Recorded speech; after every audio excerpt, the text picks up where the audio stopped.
여러분, 정말 놀라운 이야기를 들려드리겠습니다.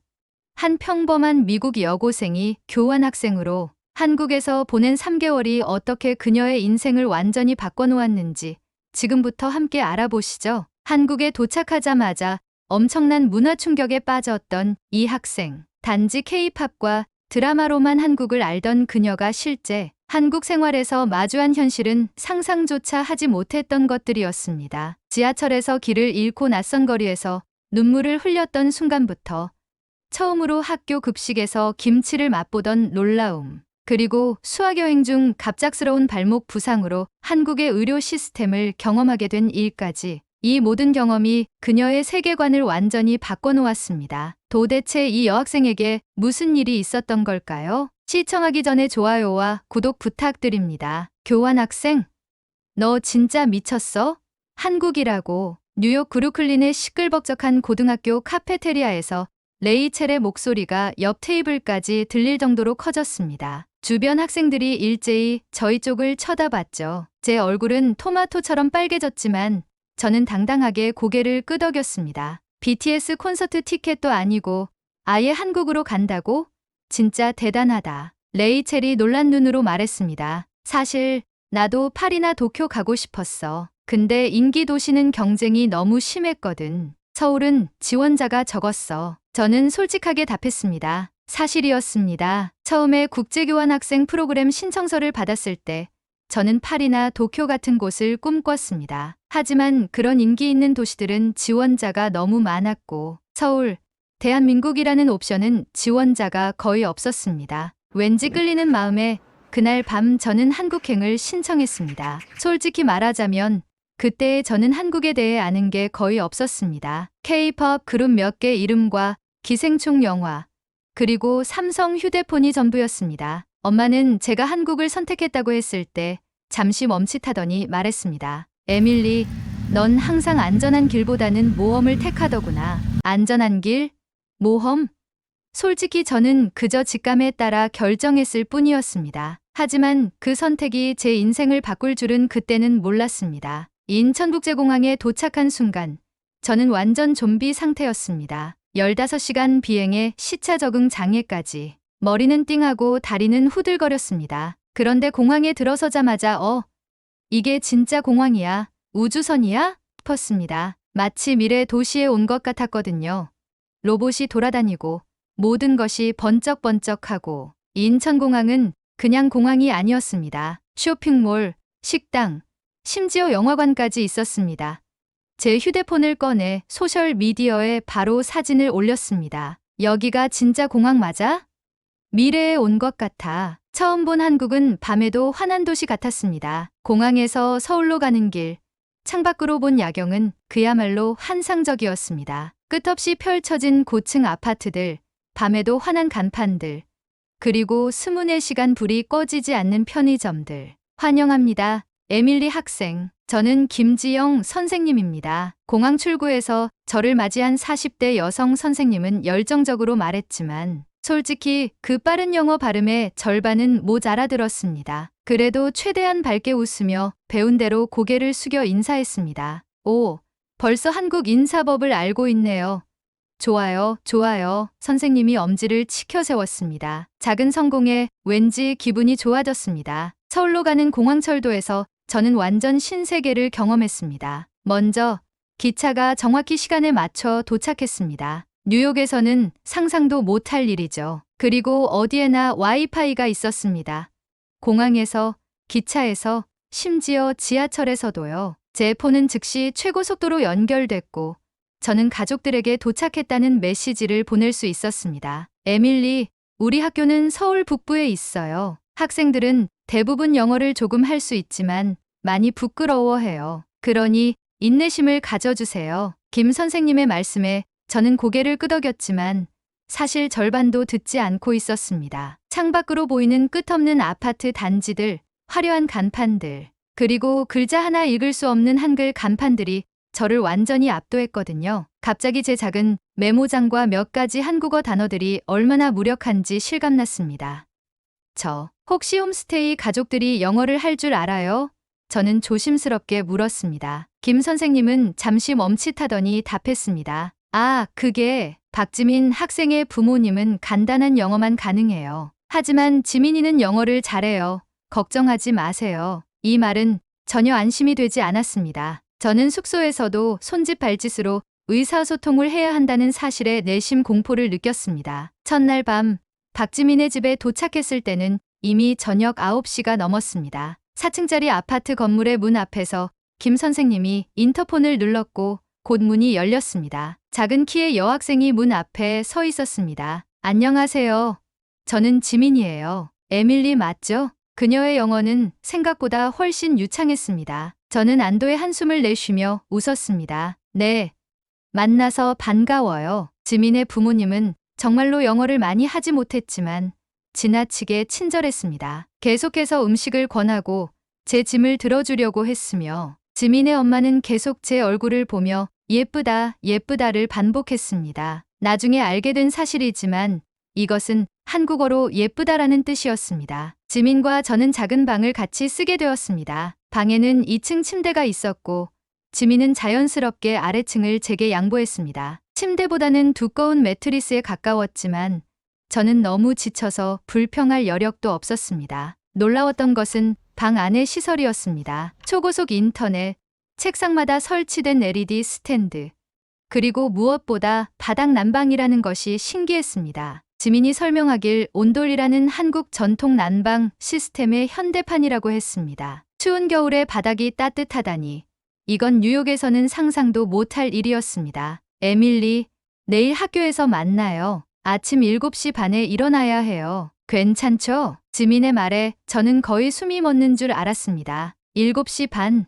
수업이 몇 시에 시작해요? 8시 반. 하지만 등교하는데 30분 걸려요. 저는 속으로 신음했습니다. 뉴욕에서 제 학교는 9시에 시작했고 저는 보통 8시 30분에 일어나 황급히 준비했습니다. 새로운 일상이 벌써부터 만만치 않게 느껴졌습니다. 잠들기 전 저는 부모님에게 짧은 메시지를 보냈습니다. 무사히 도착했어요. 홈스테이 가족은 친절해요. 내일 학교 시작. 사랑해요. 메시지를 보내고 나서야 제가 진짜로 한국에 있다는 현실이 실감났습니다. 눈물이 차올랐지만 옆에서 지민이 들을까봐 이불 속에서 조용히 훌쩍였습니다. 그렇게 제 한국 생활 첫날이 끝났습니다. 일어나세요, 에밀리.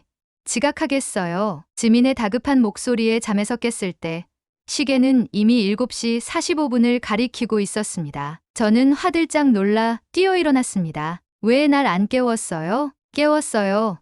3번이나. 근데 계속 5분만 더라고 하다가 다시 잠들었어요. 아차.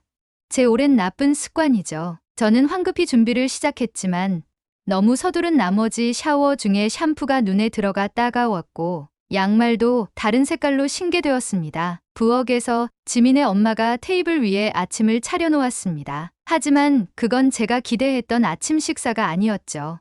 이게 아침이에요? 밥, 된장국, 김치 몇 가지 반찬들이 놓여 있었습니다. 마치 저녁 식사 같았습니다. 네, 한국 아침이에요. 먹어봐요. 지민의 엄마가 웃으며 말했습니다. 저는 시간이 없어 밥 몇 숟가락과 국을 겨우 먹었습니다. 김치는 글쎄, 그건 아침에 도전하기에는 너무 강렬했습니다. 그렇게 급하게 출발한 등굣길은 또 다른 놀라움의 연속이었습니다. 한국의 아침 출근길은 정말 복잡했습니다. 하지만 놀라웠던 것은 그 복잡함 속의 질서였습니다. 모두가 줄을 서서 지하철을 기다리고 에스컬레이터에서는 한쪽으로 비켜서고 지하철 안에서는 노약 좌석을 양보했습니다. 지하철은 생각보다 훨씬 복잡했지만 놀랍도록 깨끗했습니다. 그리고 무엇보다 와이파이가 잘 작동했습니다. 저는 지하철에서도 가족들과 메시지를 주고받을 수 있었습니다. 출근 시간대라 사람들로 가득 차 있었지만 모두가 각자의 휴대폰에 집중하고 있었고 아무도 말을 하지 않았습니다. 뉴욕 지하철과는 사뭇 달랐습니다. 저 사람들은 왜 마스크를 쓰고 있어요?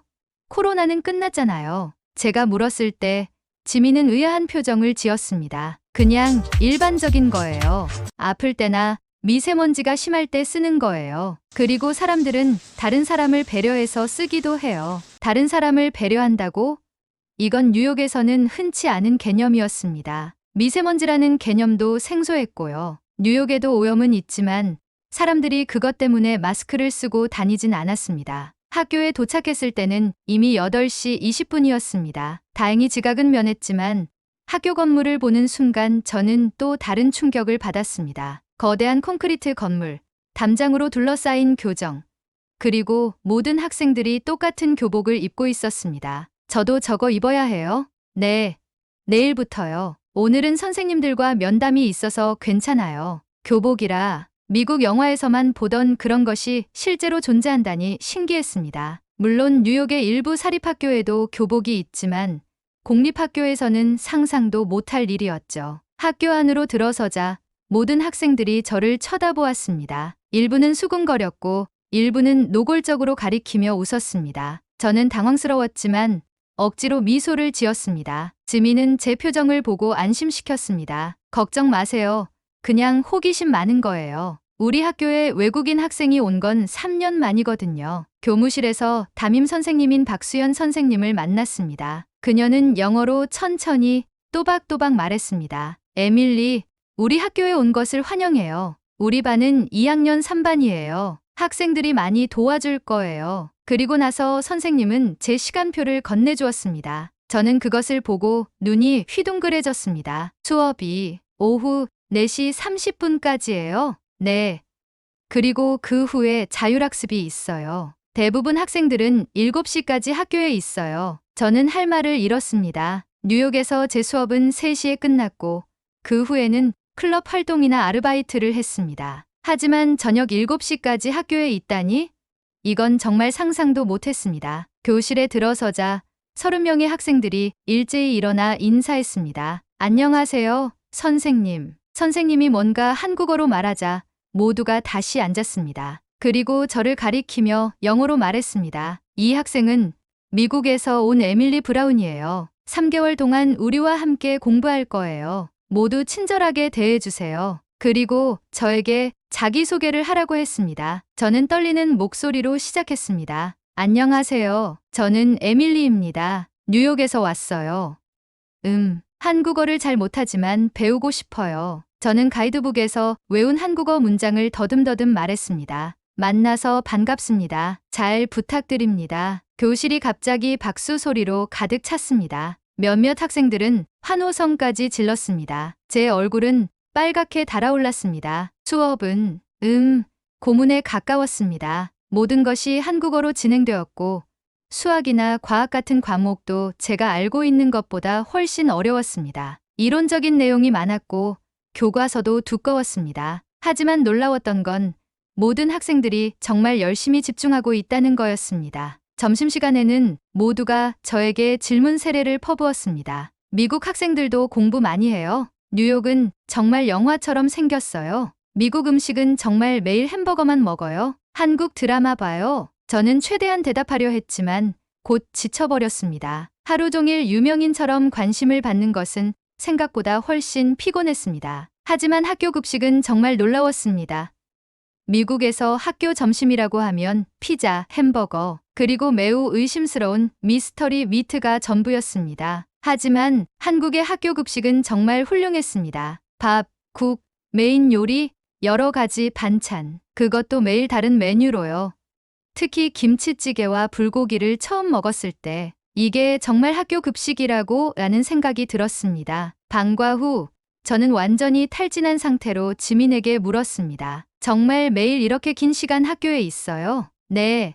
사실 이건 짧은 편이에요. 시험 기간에는 밤 10시까지 학교에서 공부하는 경우도 있어요. 저는 상상도 할 수 없었습니다. 그날 밤 침대에 누워 저는 문득 이 모든 것을 감당할 수 있을지 의문이 들었습니다. 3개월은 갑자기 영원처럼 느껴졌습니다. 하지만 그날 밤 지민이 제 침대 옆에 앉아 한국 음악을 들려주며 우리는 웃고 떠들었습니다. 언어는 달랐지만 음악은 우리를 연결해 주었죠. 그리고 지민이 준비한 한국 과자들, 특히 허니버터칩이라는 것이 정말 맛있었습니다. 한국 생활 2주차에 접어들며 저는 점점 더 많은 문화 충돌 순간들을 경험했습니다. 처음에는 작은 것들이었습니다. 물을 마시기 위해 식사 중에 컵을 들었을 때 지민이 제 팔을 슬쩍 잡았습니다. 양손으로 들어야 해요. 뭐라고요? 어른들 앞에서는 양손으로 컵을 들어야 해요. 존경의 표시예요. 저는 어리둥절했지만 따랐습니다. 그리고 또 다른 날 학교 선생님에게 직접적인 질문을 했다가 엄청난 침묵을 경험했습니다. 수업 후 지민이 설명해 주었습니다. 선생님께 직접 도전하는 것처럼 들릴 수 있어요. 수업 중에는 그냥 받아들이는 게 좋아요. 한국에서는 눈치라는 개념이 매우 중요하다는 것을 배웠습니다. 다른 사람의 감정과 상황을 파악하고 그에 맞게 행동하는 것이었죠. 처음에는 너무 복잡하고 이해하기 어려웠지만 점점 그것이 한국 사회의 조화를 유지하는 중요한 메커니즘이라는 것을 깨달았습니다. 점점 더 큰 문화적 충돌도 있었습니다. 어느 날 저녁, 지민의 부모님이 친척들을 초대했을 때였죠. 모두가 제게 관심을 보였고 질문을 쏟아냈습니다. 갑자기 지민의 이모가 제 팔을 꼬집으며 말했습니다. 살 좀 더 쪄야겠네. 너무 말랐어. 저는 충격을 받았습니다. 뉴욕에서는 누구도 특히 처음 만난 사람의 체중에 대해 언급하지 않습니다. 하지만 여기서는 모두가 웃으며 동의했습니다. 좀 더 먹어요. 에밀리, 한국 음식 좋아하죠? 저는 억지로 웃으며 더 먹었지만 속으로는 불편함을 느꼈습니다. 그날 밤 저는 지민에게 물었습니다. 너희 이모가 제 체중에 대해 말한 것, 그게 보통이에요? 지민은 고개를 끄덕였습니다. 한국에서는 그런 말이 친근함의 표현이에요. 관심을 가진다는 뜻이죠. 저는 수긍했지만 여전히 이해하기 어려웠습니다. 그러나 제가 가장 놀란 것은 한국의 안전함이었습니다. 어느 날 밤, 지민과 저는 근처 편의점에 간식을 사러 갔습니다. 시간은 밤 11시가 넘었는데 지민은 전혀 걱정하지 않았습니다. 너희는 이렇게 늦게 밖에 나가도 괜찮아? 저는 불안하게 물었습니다. 지민은 웃으며 말했습니다. 물론이죠. 여기는 안전해요. CCTV도 많고 밤에도 사람들이 많이 다녀요. 실제로 거리에는 여전히 많은 사람들이 있었고 가게들도 여전히 열려 있었습니다. 뉴욕에서는 밤에 혼자 돌아다니는 것이 절대 안전하지 않은데 여기서는 모두가 안전하게 느껴지는 것 같았습니다. 편의점에서의 경험도 놀라웠습니다. 저는 GS25라는 편의점에 들어가자마자 깜짝 놀랐습니다. 미국의 편의점은 보통 좀 지저분하고 품목도 제한적이고 안전하지 않은 느낌이 있거든요. 하지만 한국의 편의점은 마치 작은 슈퍼마켓 같았습니다. 깨끗하고 밝은 조명, 다양한 음식들 심지어 따뜻한 식사까지, 그리고 친절한 직원들. 지민은 저에게 삼각김밥이라는 것을 추천해줬습니다. 처음에는 의심스러웠지만 먹어보니 정말 맛있었습니다. 특히 참치 마요네즈 맛이요. 저는 그 자리에서 친구들에게 사진을 보냈습니다. 믿어지지 않아. 편의점 음식이 이렇게 맛있다니. 그리고 또 하나 놀란 것은 배달 문화였습니다. 어느 날 밤, 저와 지민은 학교 숙제를 하다가 배가 고파졌습니다. 지민이 스마트폰을 꺼내더니 빠르게 뭔가를 입력했고 40분 후에 문 앞으로 치킨과 피자가 도착했습니다. 이거 정말 편리하네요. 저는 놀라서 말했습니다. 지민은 웃으며 설명해줬습니다. 한국에서는 거의 모든 것을 배달시킬 수 있어요. 음식, 커피, 심지어 생필품까지도요. 그것도 배달비가 아주 저렴해요. 정말 신기했습니다. 뉴욕에서는 배달비가 너무 비싸서 자주 시키지 못하는데 여기서는 일상적으로 배달을 이용한다니요. 어느 주말 지민이 저를 한강 공원으로 데려갔습니다. 그곳에서의 경험은 정말 특별했죠. 한강을 따라 자전거를 빌려 타고 강변에서 치킨과 음료를 즐기는 문화가 있다는 것이 신기했습니다. 수많은 사람들이 텐트와 돗자리를 펴고 가족, 친구들과 시간을 보내고 있었죠. 저기 봐. 저 배달 오토바이. 지민이 손가락으로 가리켰습니다. 강변 한복판에 배달원이 치킨, 피자, 심지어 짜장면까지 배달하고 있었습니다. 사람들은 그냥 전화 한 통으로 한강에서도 따뜻한 음식을 배달받고 있었던 거죠. 미국에선 상상도 못할 일이에요. 저는 중얼거렸습니다. 그날 저녁, 저희도 한강에 앉아 짜장면을 배달시켰습니다. 강물을 바라보며 먹는 짜장면의 맛은 정말 특별했습니다. 그리고 그 경험은 제 소셜미디어에서 가장 인기 있는 게시물이 됐죠. 한강에서 짜장면 배달받아 먹기. 한국의 특별한 경험. 한국 생활에서 또 하나 놀라웠던 것은 밤 문화였습니다. 밤 10시가 넘어도 거리는 여전히 활기찼고 가게들은 여전히 영업 중이었습니다. 심지어 도서관, 카페, 식당들이 24시간 운영되기도 했죠. 어느 날 밤, 지민과 저는 시험 공부를 위해 24시간 카페에 갔습니다. 밤 11시인데도 카페는 학생들로 가득 차 있었습니다. 다들 이렇게 늦게까지 공부해요? 저는 놀라서 물었습니다. 네. 한국에서는 공부를 정말 열심히 해요. 경쟁이 심하거든요. 지민이 답했습니다. 처음에는 한국의 공부 문화가 너무 경쟁적이고 스트레스가 많다고 생각했습니다. 하지만 시간이 지날수록 그 열정과 노력이 존경스럽게 느껴졌습니다. 학생들은 자신의 꿈을 위해 정말 열심히 노력하고 있었으니까요. 그리고 뭐니 해도 한국 생활에서 가장 놀라웠던 건 기술이었습니다. 스마트폰으로 모든 것을 할 수 있었거든요. 지하철표 구매, 음식 주문, 카페에서 주문, 심지어 식당에서 메뉴 주문까지. 어느 날 지민과 저는 카페에 갔는데 테이블마다 QR코드가 있었습니다. 그걸 스캔하면 메뉴를 보고 주문할 수 있었죠. 음료가 준비되면 알림이 오고 직접 가서 픽업하는 시스템이었습니다. 이거 너무 편한데 미국에서는 왜 안 하지? 저는 놀랐습니다. 디지털 기술이 생활에 녹아들어 있어요. 한국은 IT 강국이잖아요. 지민이 자랑스럽게 말했습니다. 실제로 한국의 기술 수준은 놀라웠습니다. 초고속 인터넷은 기본이고 지하철에서도 와이파이가 잘 작동했습니다. 화상통화나 고화질 영상을 보기에도 충분했죠. 미국으로 돌아가면 이런 점을 정말 그리워할 것 같았습니다. 교통 시스템도 놀라웠습니다. 지하철과 버스가 정확한 시간에 도착하고 교통카드 하나로 모든 대중교통을 이용할 수 있었죠. 심지어 교통카드로 편의점에서 물건도 살 수 있었습니다. 이런 통합된 시스템은 정말 편리했습니다. 또 다른 놀라운 점은 한국의 카페 문화였습니다. 거의 모든 거리에 예쁜 카페들이 있었고 각각 독특한 콘셉트와 분위기를 가지고 있었죠. 공부하는 학생들, 회의하는 직장인들, 데이트하는 커플들. 카페는 단순히 커피를 마시는 곳이 아니라 사회적 공간이었습니다. 지민은 저를 여러 종류의 카페에 데려갔습니다. 고양이 카페, 보드게임 카페, 심지어 한복을 입고 전통차를 마시는 카페도 있었죠.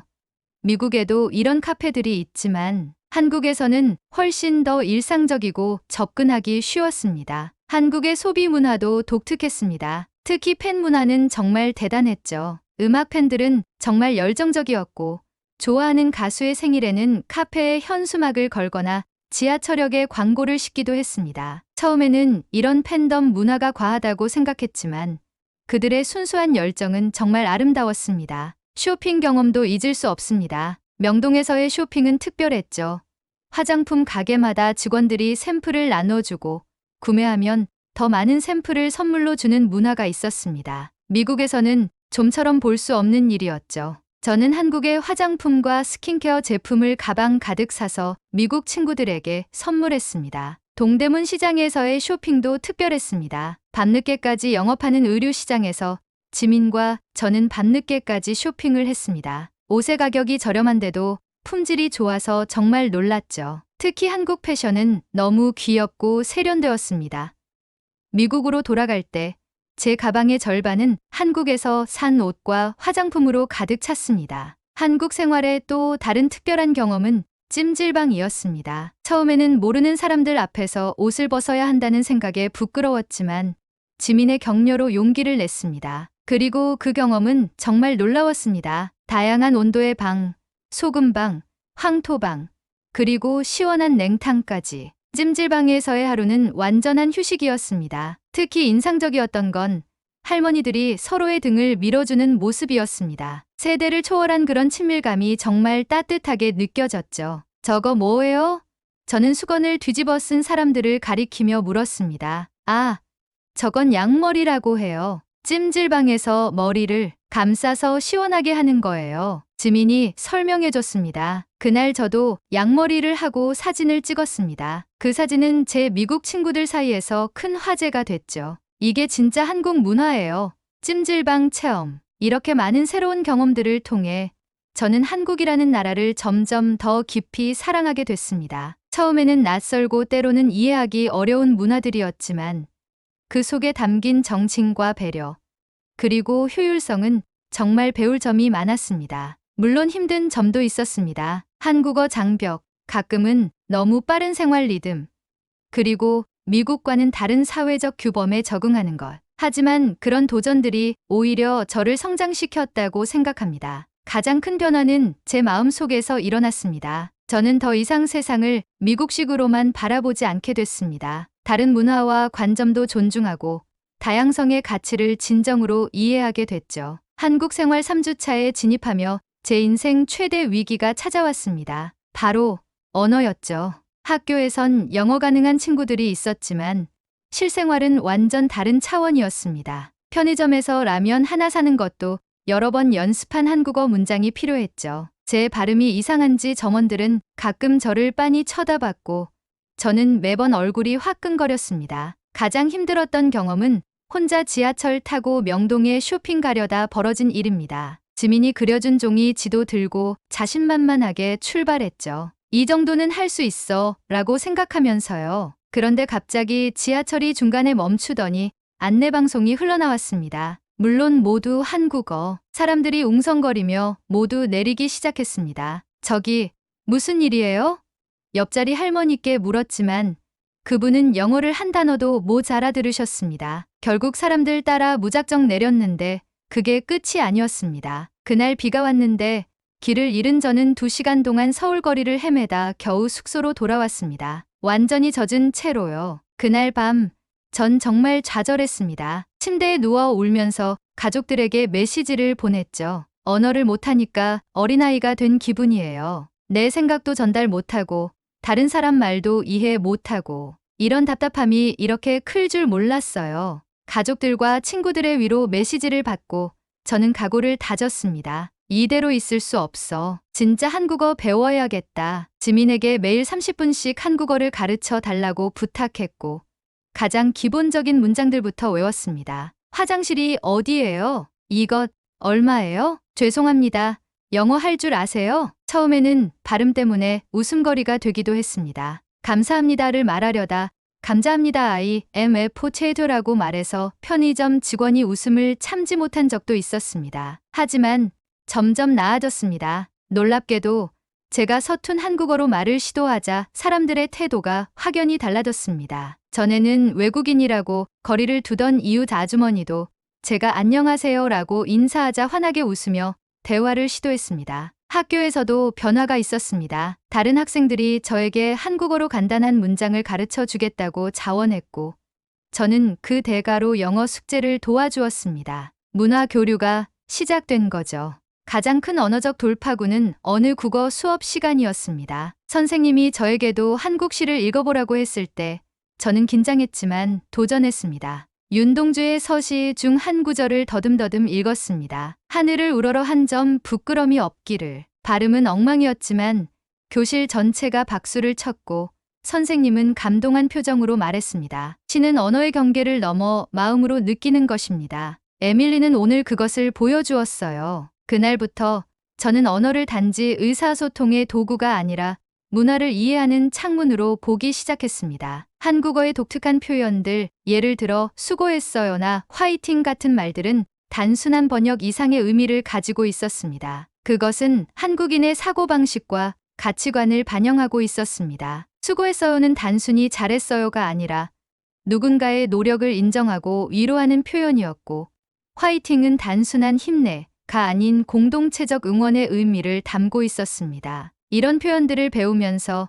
저는 한국 문화의 깊이를 조금씩 이해하기 시작했습니다. 처음엔 김치 냄새에 기숙사 방에서 몰래 코를 막았던 제가 한 달 후엔 김치가 없는 식사가 허전하다고 느끼게 될 줄 누가 알았겠습니까? 특히 학교 근처 떡볶이 가게에서의 첫 경험은 잊을 수 없습니다. 와, 이거 엄청 매워요. 그런데 왜 자꾸 먹게 되지? 제 소셜미디어는 한국 음식 사진으로 가득 찼고 미국 친구들은 제 입맛이 완전히 바뀐 것에 놀라워했습니다. 피자보다 불고기를 더 좋아하게 된 거죠. 지민이네 엄마가 알려주신 불고기 레시피는 귀국 후 친구들 사이에서 인기 요리가 되었습니다. 집에서도 만들 수 있다니. 한국 음식의 또 다른 놀라운 점은 건강에 대한 관심이었습니다. 모든 요리에는 여러 가지 채소가 들어가 있었고 발효식품인 김치와 된장은 장 건강에 좋다고 했습니다. 지민의 엄마는 약식 동원야오스 덩유엔이라는 말을 자주 했는데 음식과 약은 근원이 같다는 뜻이라고 합니다. 한국 사람들에게 음식은 단순한 먹거리가 아니라 건강을 지키는 방법이었습니다. 이런 재미있는 일들이 있었지만 진짜 전환점은 수학 여행이었습니다. 담임 선생님이 발표했을 때 다들 환호성을 질렀는데 저만 이게 뭐지? 싶었죠. 다음 주에 우리는 경주와 부산으로 수학여행을 갑니다. 지민이 설명해줬습니다. 수학여행은 우리 학교의 가장 큰 행사예요. 3박 4일 동안 역사, 도시와 바다를 보러 갈 거예요. 물론 선생님들의 감독은 있었지만 그래도 설레는 행사였습니다. 그날 밤 저는 3가지 감정 사이에서 혼란스러웠습니다. 설렘, 호기심, 그리고 불안함. 한국의 다른 도시들을 볼 수 있다는 설렘. 지민과 친구들이 계속 자랑하는 해운대 해변에 대한 호기심. 그리고 3박 4일 동안 한국어 환경에 완전히 노출된다는 불안함. 수학여행에서 정말 제 인생이 바뀌는 사건이 일어났습니다. 경주의 불국사에서 사진을 찍다가 제가 미끄러져 넘어져 발목을 다쳤거든요. 순간 머릿속에서 생각한 건 이제 여행 다 망했다였습니다. 미국이었다면 부모님에게 연락하고 병원비 걱정하고 보험 처리하고 그런 복잡한 절차가 기다리고 있을 거라 생각했죠. 근데 그때 일어난 일은 제가 한국을 진정으로 이해하게 된 계기가 되었습니다. 지민이 선생님께 달려갔고 10분도 안 돼서 선생님은 저를 가까운 의원으로 데려갔습니다. 영어 가능한 친구 2명을 같이 보내주셨고요. 의사 선생님은 제 발목을 꼼꼼히 검사한 후 다행히 심각한 부상은 아니라고 했습니다. 에밀리, 걱정 마세요. 병원비는 학교 보험으로 처리돼요. 선생님의 말에 저는 정말 감동받았습니다. 미국에서는 병원 방문이 상당한 비용 부담을 의미하는데 여기서는 제 건강을 우선적으로 생각해 주었습니다. 그런데 더 놀라운 건 그 후에 일어났습니다. 숙소로 돌아왔을 때 다른 학생들은 부산 해변에 놀러 갔는데 유진이라는 여학생이 저랑 같이 숙소에 남았습니다. 선생님이 짝꿍으로 지정해 주신 거였죠. 미안해요. 저 때문에 당신이 해변에 못 가게 됐네요. 제가 미안한 마음에 말했습니다. 유진이는 웃으며 대답했습니다. 괜찮아요. 사실 나도 좀 쉬고 싶었어요. 그리고 저는 음악 팬인데 미국에서의 콘서트는 어떤가요? 그날 저희는 음악 이야기를 하면서 무척 가까워졌습니다. 유진이는 제 음악 목록에 한국 노래를 추천해줬고 저는 그녀에게 미국 학교 생활에 대해 모든 걸 알려줬죠. 그리고 밤에 다른 학생들이 돌아왔을 때 정말 감동적인 일이 일어났습니다. 1명, 2명, 점점 많은 학생들이 제 방에 찾아와 각자 해변에서 산 작은 선물들을 가져다 줬습니다. 이건 부산 유명한 어묵이에요. 이거 해운대 기념품이에요. 이거 우리 단체 사진인데 당신도 있어야 하는데 아쉬워요. 저는 정말 감동받았습니다. 이런 배려심은 예상하지 못했거든요. 뉴욕의 학교에서는 누가 아프면 대부분 각자 자기 일에 바쁘기 마련인데 여기 친구들은 제가 소외감을 느끼지 않도록 신경 써주었습니다. 마지막 날 밤 부산 해변에서 열린 캠프파이어는 제 인생에서 가장 아름다운 밤 중 하나였습니다. 모닥불 주위에 모여 노래 부르고 이야기 나누고 함께 춤추던 그 순간들. 저는 발목이 아팠지만 마음은 행복했습니다. 그때 지민이 갑자기 마이크를 잡고 제 이름을 불렀습니다. 에밀리, 앞으로 나와서 한국에서의 느낌을 말해줄래요? 심장이 두근거렸지만 용기를 내서 마이크를 잡았습니다. 그리고 제가 연습한 한국어로 말했습니다. 한국에 와서 저는 많은 것을 배웠어요. 맛있는 음식, 아름다운 장소, 그리고 무엇보다 따뜻한 사람들. 고맙습니다. 여러분, 정말 고맙습니다. 말을 마치자 모두가 환호성을 지르며 박수를 쳤습니다. 그리고 누군가 에밀리 화이팅을 외치자 모두가 함께 화이팅을 외쳤습니다. 그 순간 저는 비로소 제가 이곳에 진정으로 속해 있다고 느꼈습니다. 더 이상 외국인이 아니라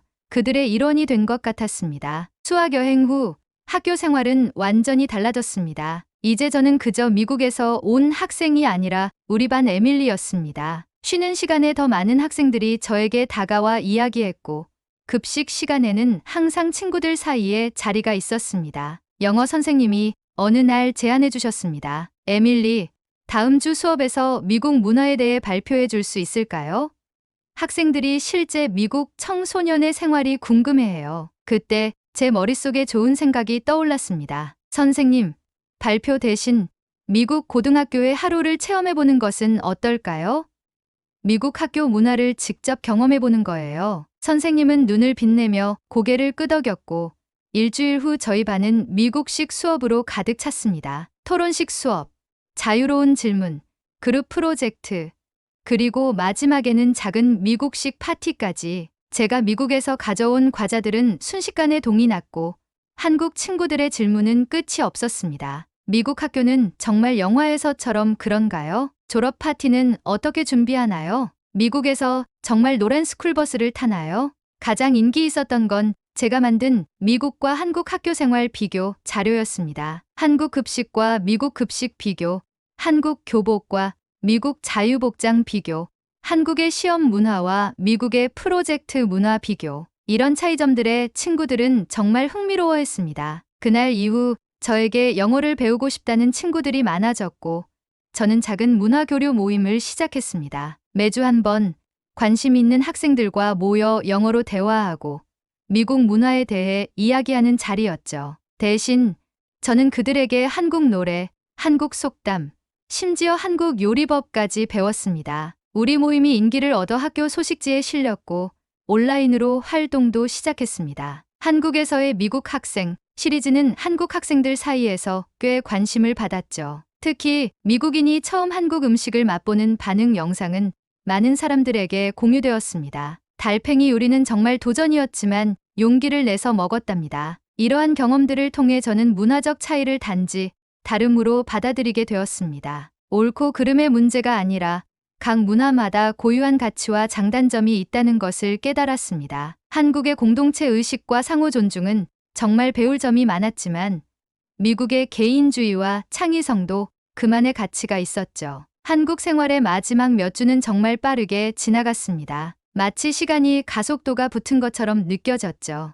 매일이 새로운 경험의 연속이었고 모든 순간을 소중히 여기게 되었습니다. 저는 한국의 다양한 측면을 경험하려고 노력했습니다. 한강에서 친구들과 피크닉을 즐기고 남산타워에 올라가 서울 전경을 감상하고 한복을 입고 경복궁을 구경하고 심지어 노래방에서 밤새도록 노래도 불렀습니다. 특히 노래방 경험은 정말 특별했습니다. 미국에서 노래방이라고 하면 바에서 사람들 앞에서 노래를 부르는 장면을 떠올리게 되는데 한국의 노래방은 완전히 달랐습니다. 개인 방에서 친구들끼리 시간을 보내며 화려한 조명과 음향 효과를 누릴 수 있었죠. 제가 디즈니 노래를 부르자 지민이 즉석에서 안무까지 선보여 모두를 웃게 만들었던 그 순간은 잊을 수 없습니다. 시간은 정말 빠르게 흘러 어느덧 한국에서의 마지막 날이 다가왔습니다. 3개월이 마치 3주처럼 느껴졌죠. 출국 전날 담임 선생님이 깜짝 송별회를 열어주셨습니다.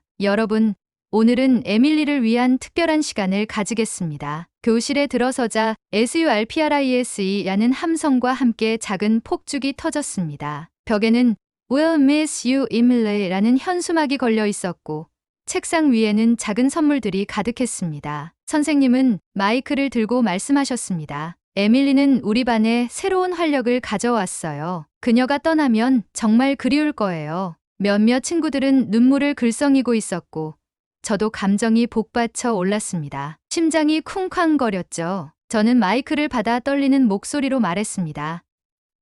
사실 처음에는 한국이 무서웠어요. 너무 달랐거든요. 하지만 지금은 갑자기 목이 메어서 말을 잇지 못했습니다. 친구들은 괜찮아요.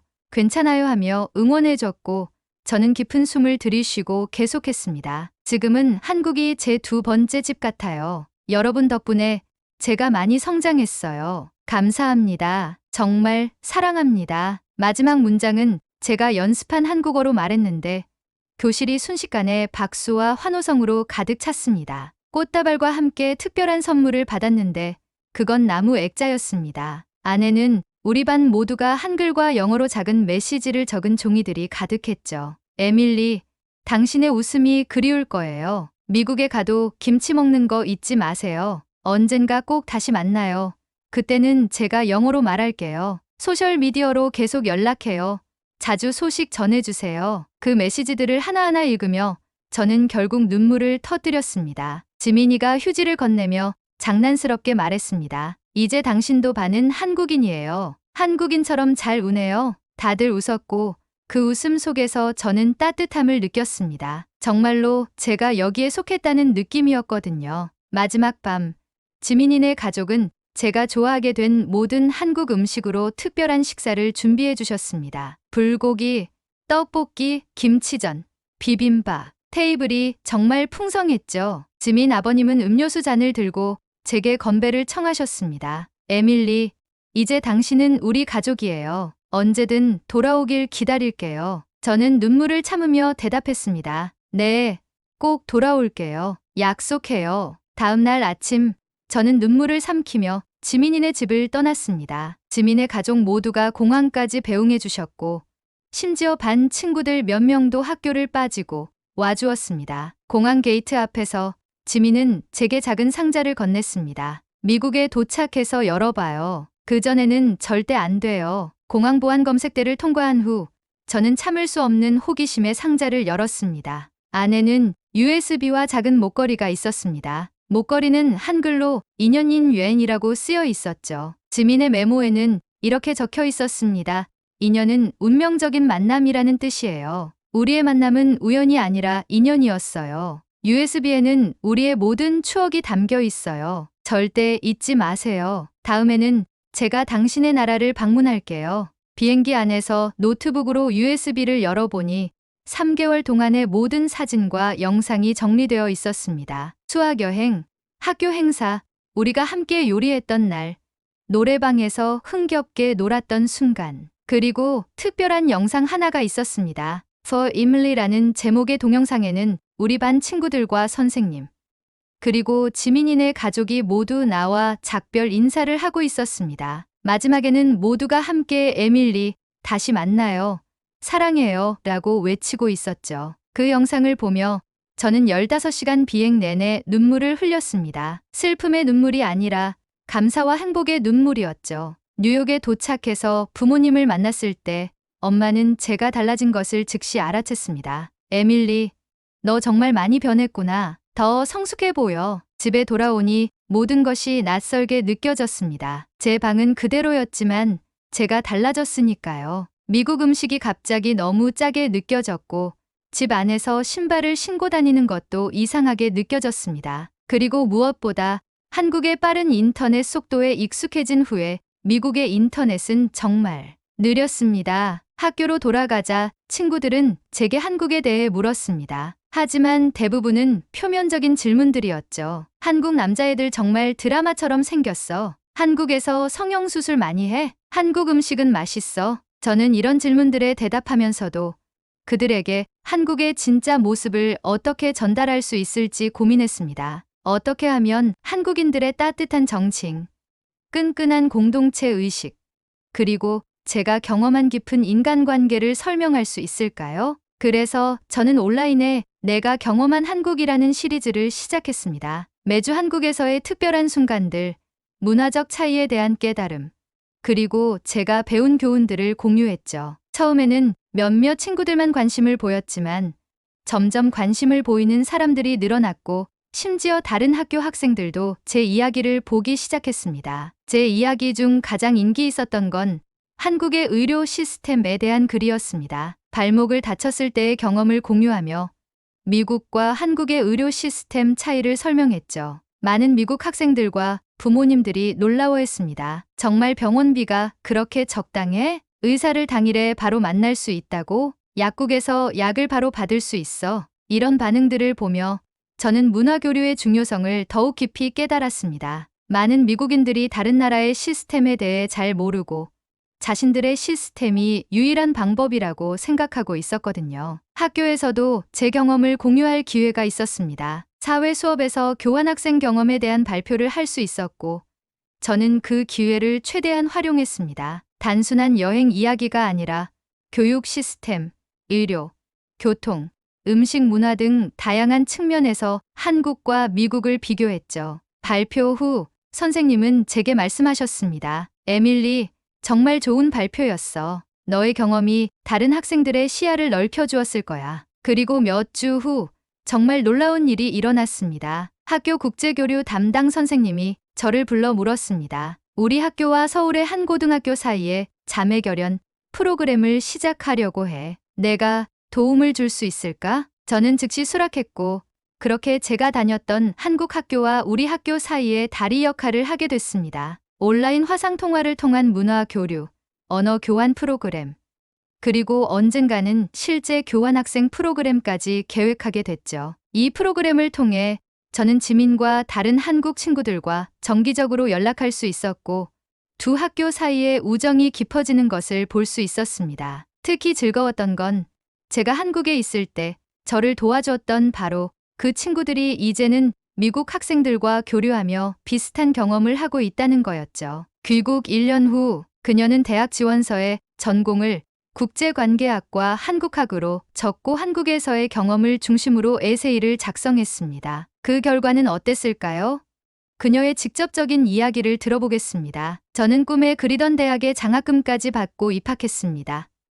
인터뷰에서 입학사정관은 이렇게 말했죠. 요즘 많은 학생들이 해외 경험을 이야기하지만 당신처럼 그 경험을 통해 진정한 변화를 보여준 케이스는 드물어요. 대학 생활은 정신없이 바쁘지만 저는 한국어 공부를 계속하고 있습니다. 이제는 한국 드라마를 자막 없이 상당 부분 이해할 수 있게 됐죠. 유창하게 말하는 건 아직 어렵지만 포기하지 않을 거예요. 지민이와는 매주 화상통화로 서로의 언어를 가르쳐주는 언어 교환을 하고 있습니다. 그녀도 내년에 미국 대학에 지원할 예정이라 제가 영어 에세이를 도와주고 있죠. 만약 그녀가 제가 다니는 대학에 온다면 정말 완벽한 인연의 완성이 될 거예요. 한국에서의 경험은 단순한 3개월의 여행이 아니었습니다. 그건 제 인생의 방향을 완전히 바꾼 결정적인 경험이었습니다. 저는 이제 단순히 미국인이라는 정체성을 넘어 세계 시민으로서의 정체성을 가지게 됐죠. 그리고 무엇보다 한국에서 배운 가장 소중한 가치는 정이었습니다. 사람과 사람 사이의 깊은 연결, 서로를 돌보는 마음, 그리고 공동체 의식. 이런 것들은 제가 앞으로의 삶에서도 간직하고 싶은 가치들입니다. 지금도 가끔 바쁜 대학 생활 속에서 문득 한국에서의 순간들이 떠오를 때가 있습니다. 해운대 해변의 일몰, 불국사의 고요함, 한강에서 친구들과 나눈 웃음, 그리고 무엇보다 지민이네 가족과 함께했던 저녁 식사. 그 모든 기억이 제 마음속에 따뜻하게 남아 있습니다. 그리고 저는 확신합니다. 언젠가 꼭 다시 한국으로 돌아갈 거라는 것을요. 그때는 더 유창한 한국어로, 더 깊은 이해를 가지고, 그리고 더 많은 것을 배울 준비가 되어서요. 한국은 저에게 단순한 여행지가 아니었습니다. 그곳은 제 두 번째 고향이었고, 제 인생의 새로운 장을 열어준 곳이었습니다. 그래서 저는 항상 말합니다. 기회가 있다면 주저하지 말고 도전하라고요. 때로는 가장 예상치 못한 선택이 가장 멋진 모험으로 이어질 수 있으니까요. 여러분도 언젠가 한국이라는 아름다운 나라를 경험해 보길 바랍니다. 그곳에서 여러분만의 인연을 찾게 될지도 모르니까요. 감사합니다, 여러분. 그리고 특별히 감사합니다, 한국. 당신은 영원히 제 마음속에 있을 거예요. 사랑합니다, 여러분. 에밀리의 한국 교환학생 이야기 어떠셨나요? 댓글로 여러분의 생각을 꼭 남겨주세요. 혹시 여러분도 외국에서 비슷한 경험이 있으시다면 그 이야기도 함께 나눠주세요. 이 영상이 마음에 드셨다면 좋아요와 구독 버튼, 그리고 알림 설정까지 꼭 부탁드립니다. 지금까지 시청해주셔서 감사합니다.